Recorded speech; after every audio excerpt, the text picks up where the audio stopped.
Hello and welcome to CNBC TV18 Earnings Corner. We are live from the TCS house, the headquarters of Tata Consultancy. They've just reported the first quarter of FY25 and prima facie it appears to be slightly ahead of street expectation.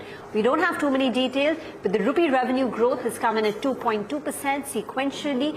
EBIT margins have fallen by about 130 basis points on a quarter-on-quarter basis. The street expectations were for a 150 basis points decline. The reason for the margin decline is a wage hike effective 1st of April. So this quarter, there is a full quarter impact of the employee increment. And TCS is one of the few companies which has announced a wage hike. Many of them have actually delayed it to the subsequent quarters. Because of this 135 basis points decline in the EBIT margins on a sequential basis, the company's profitability has taken a dip. Profits have come in at 12,040 crore, a decline of 1.6% on a quarter-on-quarter basis, but again, slightly better than the 3.5–4% that the street was anticipating. The net headcount, the key number that we always wait is the constant currency revenue growth on a quarter-on-quarter and on a year-on-year basis. So we still don't have that number, but the expectation was that there will be a little bit of an acceleration. Last quarter, we had a CC revenue growth or a constant currency revenue growth of 1.1%, but this time the expectation was that it will pick up to 1.5% because Q1 is a seasonally strong quarter. The company is executing on that BSNL deal and also some of the other deals that they had won last year.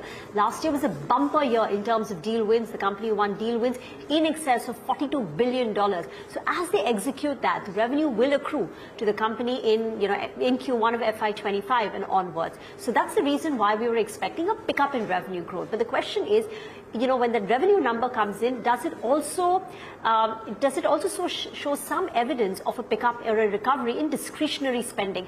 Because that has been lacking. There is a leakage of discretionary projects seen in their revenue quarter after quarter since the slowdown began. Some other internals we're just awaiting. I think this time there is a headcount addition. The headcount has increased by 5,452. So after 3 consecutive successive quarters of the employee base declining for the company, this quarter there is an increase by about 5,500 on a quarter-on-quarter basis, and attrition for the company has further come down to 12.1%. This compares with 12.5%. In fact, it's now been, this would be the 6th consecutive quarter when the 12-month attrition for the company has declined.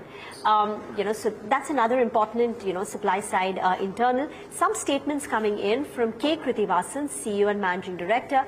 He says, I'm pleased to report a strong start to the fiscal year with all-round growth across industries and markets. We are continuing to expand our client relations, create new capabilities in emerging tech, invest in innovation, and build a new AI-focused TCS. Samir Saksaria says, in spite of the usual impact of the annual wage increment in this quarter, we have delivered a strong operating margin, validating our efforts towards operational excellence. We remain focused on making the right investments on talent. Just trying to see if there has been, we still have the details of the constant currency revenue growth so far. Okay, we still don't have that number. Awaiting that. Sandip is now with us on the show. Sandip, the rupee numbers appear to be very slightly ahead of street expectations. The fact that the company this time has returned to adding to the employee headcount, there is an increase in the overall, employee bench strength. Does that indicate some pickup in demand? Yes, good afternoon and thanks for having me on the show. So, Rima, while the numbers of constant currency are not there, but I can tell you, based on back calculation of number, it seems that constant currency growth is 1.7 to 1.8% at least, because the impact of cross currency, if you adjust that, then I think they will be reporting 1.7 to 1.8% constant currency growth at least, which is higher than what was anticipated by 40–50 basis points. Secondly, even on the margins, I think there is 10 to 20 basis beat versus the street estimate. Remember, this was a wage hike quarter.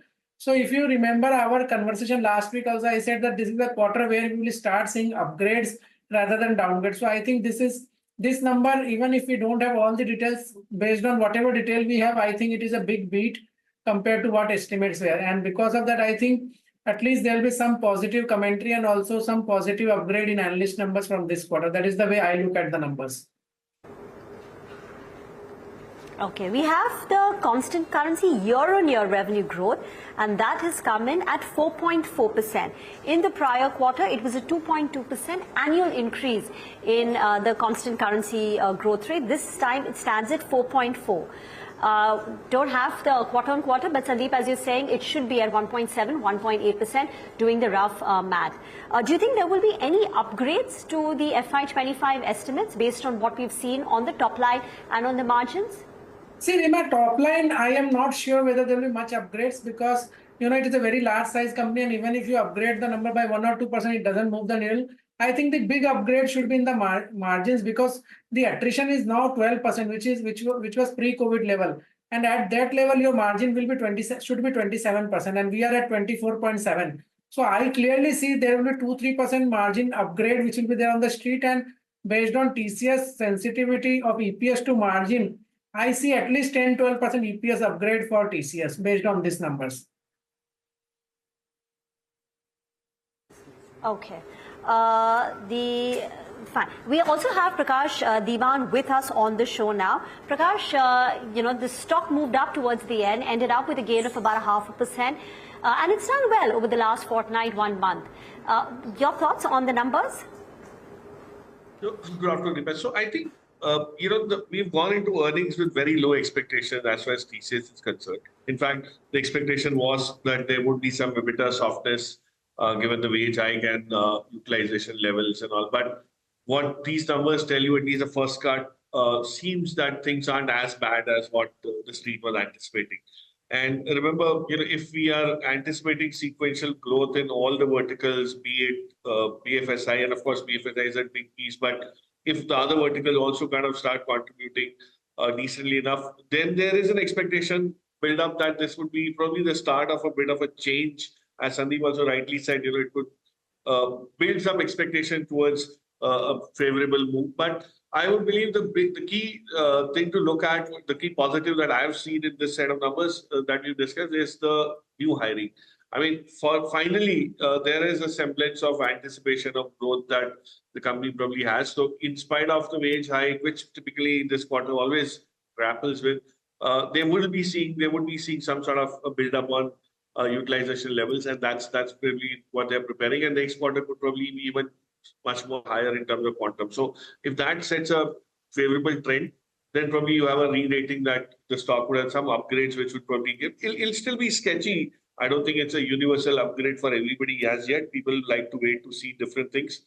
But the upgrade cycle is something which could probably begin if these margins improve, if attrition is low, and if the headcount starts inching higher with all the verticals contributing fairly balanced. Okay, I'm just got a message that it's about 2.2% constant currency revenue growth, but I'm still trying to, get that confirmed with the company. But 2.2% constant currency revenue growth, if it comes through, it's much, much ahead of what the street was anticipating. This would have been the best that we've seen in the last 4 or 5 quarters, much ahead of street expectations, if indeed the constant currency revenue growth is close to 2.2%. Then there would definitely be upgrades, and it would be a strong start to the company. Sandip, 2.2% constant currency revenue growth quarter on quarter. Yeah, it is correct number. Rima, I did the calculation again. It has to be 2.1, 2.2. So because I was taking some little lesser on the rupee front for converting the cross currency, when I do that adjustment, now it is coming to 2.1. So it should be 2.1, something that range. I cannot say 2.2, but it has to be close to 2. And secondly, Rima, the most important thing you see in this number, last year, Q1, there was 23.2% kind of EBIT margin, and it ended at 24, 25, 26%. So from that perspective, if first quarter is 24.7, that is 150 basis point higher, we will definitely end this year at 27.5, 27, because attrition is so low and wage hike is behind. It means that, at least 10-12% EPS upgrade is minimum which should come tomorrow from most of the analysts. That is the way I look at it. Okay, 10 to 12% EPS upgrade likely for TCS, but a 2.2% constant currency revenue growth means I think the shares are going to skyrocket, and even the rest of the industry, it's sending a very strong signal because no one on the street was anticipating this strong, a more than 2% kind of a revenue growth. 1.5% was pretty much the consensus, going up to 1.8, 1.9%, but a number above 2 is going to instill a lot of confidence in the street about the demand recovery, because the 2.2% constant currency revenue growth doesn't just imply good execution. It's giving you a hint that perhaps discretionary spending or the leakage that we had from discretionary projects, maybe that is coming to an end. But remember, there is also that BSNL deal which they're executing, and it's how much you execute on that BSNL deal in a particular quarter will also determine the kind of revenue inflow. So there is a big, large BSNL deal which the company will be executing over the next 4 quarters. How much of that flows through, how much you ramp up in 1 quarter will determine. But again, much higher than street expectations. There is a slight beat on the margin too. Margin compression at 130 basis points is slightly better than what the street was anticipating. Moshe is also joining in. Moshe, this time we don't have the deal wins. Typically, the press release always gives you the deal wins, the TCV. But this time, I think it's, the press release, at least I can't find it. But give us your initial thoughts on TCS's Q1 numbers.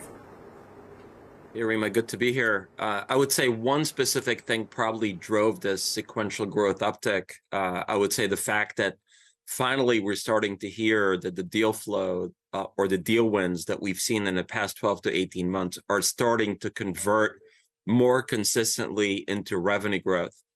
We've heard that a couple of weeks ago when we spent some time in India.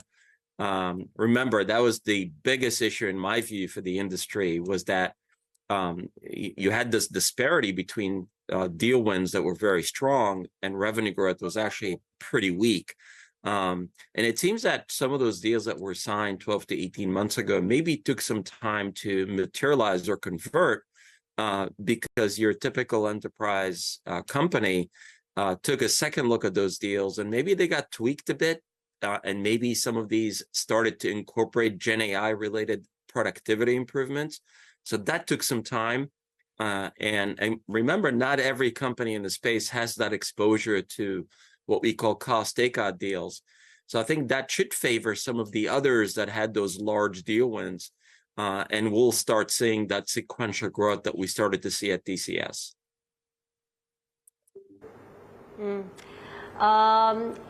What would be the key questions, Moshe, that you would have when we get chatting with the management at the press conference at 5:30? What would you want to know from them, hear from them? Yeah. So one, is the discretionary spending actually picking up, or this is predominantly a function of those deals that are starting to convert? That's number one. Number two, hiring, is that maybe reaching trough levels and we should start seeing a pickup there? Other things to focus on, obviously the Gen AI kind of related bookings. How are these impacting demand in general? Are these having a disruptive impact on revenue growth in terms of cannibalization? And there's a lot of questions on whether Gen AI is impacting growth for the space. And then the last thing that I think is also important is, how are we seeing the impact of GCCs on industry growth? Is that also kind of impacting growth, just given the fact that GCCs have grown so much in the past, what I would say 12 months or so in terms of headcount? Okay. Thank you, gentlemen, for joining in. Sandip, Prakash and Moshe. TCS has reported their numbers, a slight beat on the revenue and margins. It's a good start to the fiscal year for India's largest IT company, TCS.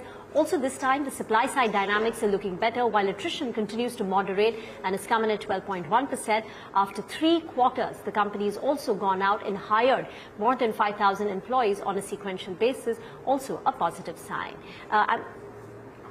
Okay, we're going to quickly take your leave, but we will continue to pour over the TCS numbers. The press conference with the management is also scheduled at 5:30 p.m. But after the short break is our very special exclusive conversation with the RBI governor. So don't go anywhere.